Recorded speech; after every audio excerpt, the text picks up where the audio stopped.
I am 1 week into my Florida trip and trying to discover a new place to call home. I'm gonna list the pros and cons that I've experienced so far in Florida. Let's start with the pros. Palm trees. Palm trees literally just make me happy. Just seeing them brings me joy. And I know that sounds silly, but it's just me. The heat. Now the heat is gonna make it on the con list as well. So there's pros and cons to heat. There's something about just walking outside and just feeling that heat. But then there's also something about going outside and your hair instantly frizzing up and instantly sweating. So that's the con. We'll talk about that a little later. But it's warm all the time. And I know this sounds crazy, but I'd rather be hot than cold. Almost everyone is the total opposite of me.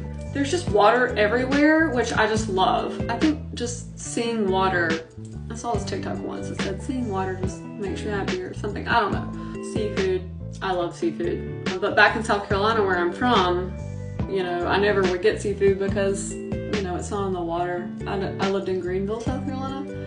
I'm eating seafood all the time now. All right, let's talk about the cons. Obviously the heat can be a con. It's pretty dang hot here. I went to the beach yesterday and it was pretty miserable.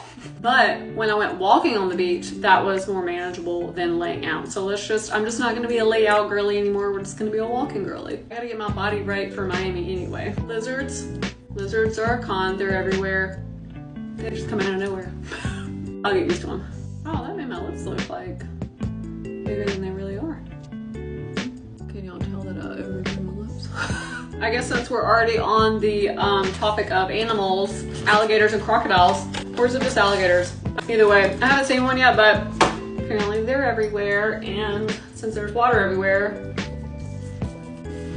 I'll just be on the lookout for those. And yes, I worked out and I'm not showering because what's the point? Because I'm about to go back outside and I'll just start sweating again. Another con, the people haven't been like super friendly here, but that's okay because my gift is to bring encouragement and light to others. So I would just bring the light with me wherever I go. But overall, I love Florida. I'm in Melbourne, Florida right now. I came from Jacksonville and I actually don't even know where I'm going this weekend. I have not booked it yet, so stay tuned.